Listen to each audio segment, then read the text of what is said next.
Did you just blow up our moon, Commander? Vax's voice trembled, a mixture of disbelief and rage boiling beneath the surface. His three eyes blinked out of sync as he stared at the holographic display aboard the Galactic Command ship. The bridge was in chaos. Klaxons blared, and the lights flickered as the Zargi crew scrambled to assess the damage. The moon of their home planet, once a symbol of their invincibility, was now a cloud of debris drifting through space. "Yes, sir," replied Lieutenant Gore, his scales quivering. "The humans call it a nuclear bomb. They launched it from their primitive surface, without even leaving their atmosphere." Commander VX clenched his mandibles, his frustration palpable. The Zari Empire, conquerors of countless worlds, had never encountered a species quite like the humans. Their technology was rudimentary, their bodies frail, and their planet a backwater on the edge of the galaxy. Yet, in this brief encounter, the humans had proven to be astonishingly effective at one thing: destruction. How did they even develop such a weapon? VX muttered, more to himself than anyone else. They stumbled upon it by accident. Gore hesitated. They were trying to create a new energy source. Accident or not, we underestimated them, VX snarled. Prepare the fleet for immediate retaliation. We will show these humans the true power of the Zari. The bridge crew sprang into action, inputting coordinates and charging weapons.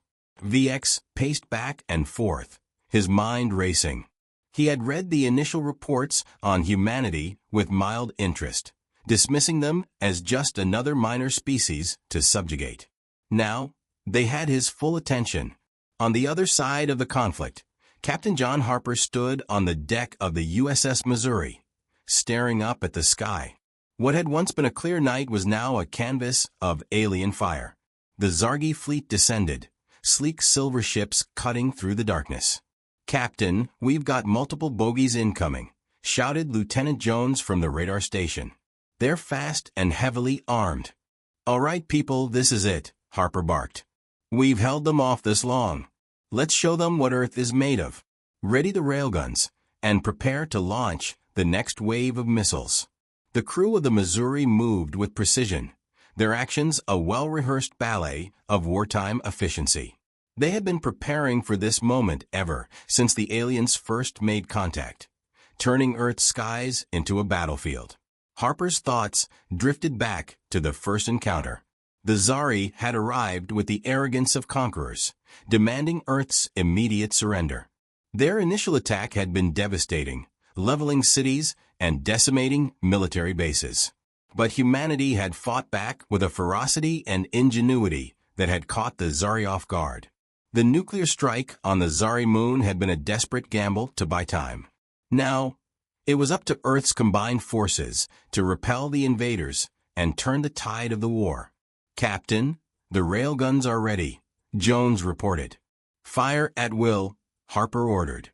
The deck of the Missouri shuddered as the railguns unleashed their deadly projectiles, invisible to the naked eye. They tore through the atmosphere at hypersonic speeds, leaving trails of destruction in their wake. Alien ships exploded in brilliant bursts of light, their advanced shields no match for the sheer kinetic force of human weaponry. But for every Zari ship that fell, two more seemed to take its place. The sky was a chaotic dance of lasers, missiles, and explosions. Harper gritted his teeth, knowing that they were fighting a war of attrition they couldn't hope to win through sheer numbers. "Captain, incoming transmission from Central Command," Jones said, his voice tense. "Patch it through," Harper replied. The holographic display flickered to life, revealing General Marcus Steele, the grizzled leader of Earth's defense forces. His expression was grim, but there was a glint of determination in his eyes. "Harper, we're running out of options," Steele said without preamble. "The Zari are massing for a full-scale assault. We need to hit them where it hurts." "What's the plan, General?" Harper asked. "We've identified the flagship of their fleet," Steele said. "If we can take it out, it might buy us enough time to regroup and launch a counteroffensive. I'm sending you the coordinates now. You and your crew are our best shot at pulling this off." Harper nodded. "Understood, sir." We'll get it done. The transmission ended, and Harper turned to his crew. You heard the general. Set a course for the flagship and prepare for battle. This is our chance to turn the tide. The Missouri's engines roared to life as the ship surged forward, cutting through the chaos of the battlefield. As they approached the Zari flagship, Harper could see it looming in the distance, a massive, intimidating vessel bristling with weapons. Target the flagship's main reactor, Harper ordered. We'll punch a hole right through them.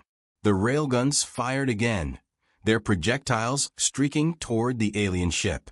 The Zari flagship's shields flared in response, absorbing the initial impact. But the relentless barrage from the Missouri began to take its toll. Cracks started to appear in the alien vessel's defenses. Direct it on their reactor, Jones shouted. It's destabilizing. Harper watched as the Zari flagship's hull buckled and ruptured. A series of secondary explosions tore through the ship in a blinding flash. The alien vessel was consumed by fire, its debris scattering across the battlefield. A cheer erupted from the Missouri's crew, but Harper remained focused. Stay sharp, everyone. This isn't over yet. The destruction of the flagship sent ripples through the Zari fleet. Alien ships faltered, their coordinated assault wavering. Harper seized the opportunity, directing his crew to press the attack. As the battle raged on, he couldn't shake the feeling that they were only seeing the beginning of humanity's struggle against the Zari. But for now, they had won a crucial victory, one that would echo through the annals of history as a testament to human resilience and ingenuity.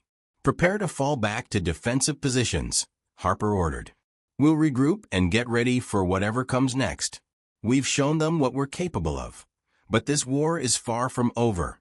And with that, the Missouri turned back toward Earth, leaving behind the smoldering wreckage of the alien fleet and the promise of battles yet to come. Captain, incoming message from Earth, Jones reported. It's General Steele again. Patch it through, Harper ordered, his gaze still fixed on the smoldering remains of the Zari flagship in the distance. The holographic display flickered to life, revealing General Steele's stern face. There were dark circles under his eyes, a testament to the relentless strain of command during this desperate conflict. Good work on the flagship, Harper, Steele began without preamble. But we're not out of the woods yet. Intelligence reports indicate that the Zari have mobilized a second wave. They're bringing in reinforcements from their outer colonies. Harper clenched his jaw. How long until they arrive? 24 hours. Maybe less, Steele replied. We need to use this time wisely. Our scientists have been working on something that might just give us the edge we need. I want you to rendezvous with the research vessel Prometheus. They're carrying a prototype weapon that could turn the tide in our favor. A prototype, sir? Harper asked, his curiosity piqued. Steele nodded. A new type of energy weapon. The Prometheus team calls it the Tesla cannon. It harnesses electromagnetic fields to generate a focused beam of pure energy. In theory, it should be capable of slicing through the Zari shields like a hot knife through butter. Understood, General, Harper said. We'll make our way to the Prometheus immediately. The transmission ended, and Harper turned to his crew. Set a course for the Prometheus. Let's see what this new weapon can do. The Prometheus was an unassuming vessel compared to the warships in Earth's fleet. It was designed for research, not combat, but its importance was clear. As the Missouri approached, docking procedures were completed swiftly. Harper, along with a small team, made his way aboard the research vessel, where they were greeted by Dr. Alex Carter, the lead scientist on the Tesla Cannon project.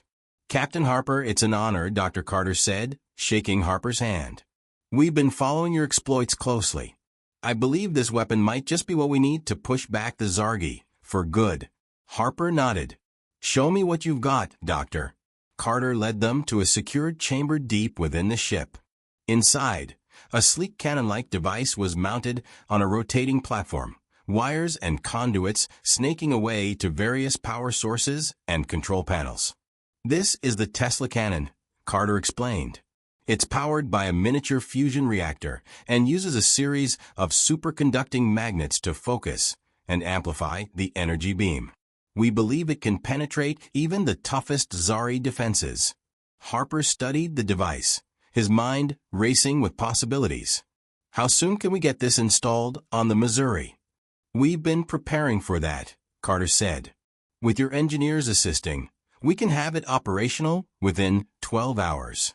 Then let's get to work, Harper said. Time is something we don't have much of. The installation process was intense, a race against the clock. Engineers and scientists worked side by side, melding their expertise to integrate the Tesla cannon into the Missouri systems. Harper watched the progress, his thoughts never straying far from the impending arrival of the Zari reinforcements. Finally, after what felt like an eternity, Dr. Carter approached Harper with a weary smile. It's ready, Captain. We've run diagnostics and everything checks out. The Tesla cannon is fully operational.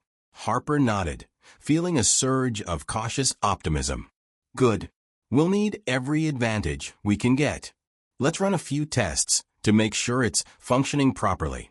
The Missouri undocked from the Prometheus, moving to a safe distance for the test. Harper gave the order, and the Tesla cannon hummed to life. Its capacitors charged with a faint high-pitched whine. A brilliant beam of blue-white energy shot out from the cannon, striking an asteroid that had been designated as the target. The asteroid shattered into a million pieces, vaporizing almost instantly. A cheer erupted from the crew, but Harper held up a hand for silence. That was impressive, but we need to see how it performs against live targets. Set course for the Zari Advance Fleet. The Missouri sped through space, the crew tense but ready.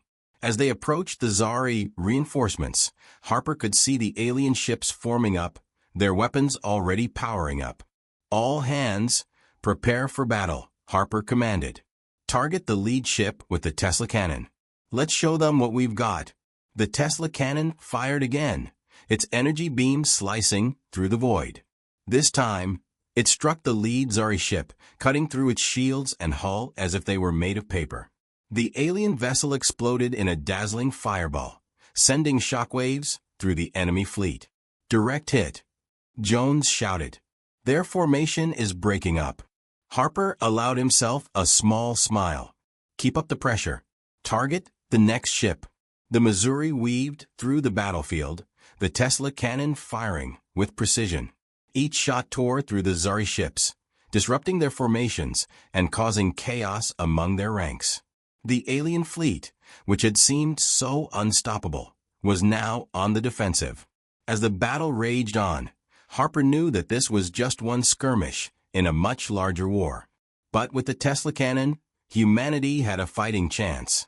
The Zari might have advanced technology and overwhelming numbers, but Earth had something they lacked: ingenuity, determination, and the will to fight for their survival. Captain, we've got them on the run, Jones reported. Good work, everyone, Harper said. But stay vigilant. This isn't over yet. We'll regroup and prepare for the next wave. We've shown them our strength, and now it's time to drive them back once and for all. The Missouri turned, ready for the next challenge. Its crew, united in their resolve, knew that the war was far from over. But with each victory, humanity's hope burned brighter, a beacon of defiance against the darkness. The Zari fleet was in full retreat, but Harper knew better than to let his guard down. The Missouri and the rest of Earth's defense forces had to press their advantage and ensure the enemy wouldn't regroup for another assault. Captain, incoming message from General Steele, Jones reported, his voice tinged with urgency. Patch it through, Harper ordered. Steele's holographic image appeared on the bridge once more, his expression grim but determined. Harper, we've got a critical situation, Steele said. Our long-range sensors have detected the Zari's mothership. It's massive, and it's headed straight for Earth. Harper felt a chill run down his spine. How much time do we have? Not enough, Steele replied. We estimate they'll arrive within hours. This mothership is their command center. If we can destroy it, We might be able to end this invasion once and for all. Harper nodded. We'll head straight for the mothership. The Tesla cannon is our best shot at taking it down. Good luck, Captain, Steele said. The fate of Earth is in your hands. The transmission ended, and Harper turned to his crew. Set a course for the mothership. This is it, gentlemen. We take down that ship, and we save our planet. The Missouri surged forward, racing against time. The crew worked in tense silence, knowing that failure was not an option. As they approached the massive silhouette of the Zari mothership, it became clear just how daunting their task was. The alien vessel dwarfed anything they had faced before, bristling with weapons and shielded by layers of advanced technology. Captain, we're within range, Jones reported. Tesla cannon is ready to fire. Target their main reactor, Harper ordered. Let's see if we can crack that shell. The Tesla cannon fired its energy beam, lancing out toward the mothership. The beam struck the shields, causing them to flare brightly, but they held firm. Shields are holding, Captain, Jones said, frustration evident in his voice. Keep firing, Harper commanded. Focus all power on the cannon. Shot after shot, the Tesla cannon hammered the mothership's shields. The Missouri's other weapons joined in, missiles and railgun projectiles adding to the assault. The mothership responded with its own barrage, forcing the Missouri to dodge and weave to avoid being hit. Captain, their shields are weakening, Jones said, a hint of hope in his voice. Good. Keep up the pressure, Harper said. We're not stopping until that reactor is gone. Finally, after what felt like an eternity, the mothership's shields buckled and failed. The Tesla cannon fired again, this time striking the alien vessel's hull. The beam cut through layers of armor, reaching the reactor deep within the ship. Direct hit, Jones shouted. Their reactor is destabilizing. Harper watched as the mothership began to break apart, explosions rippling across its surface. The massive vessel was consumed by fire, its debris scattering into space. A cheer erupted from the Missouri's crew, but Harper knew the fight wasn't over yet. Stay sharp, he ordered.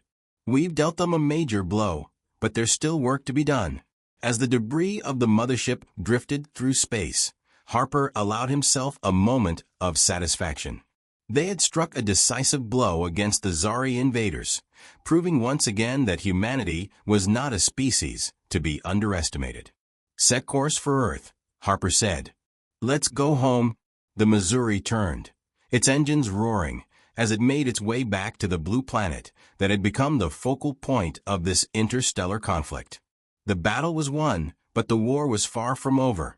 Harper knew that humanity's survival would depend on their ability to adapt, innovate, and fight for their future.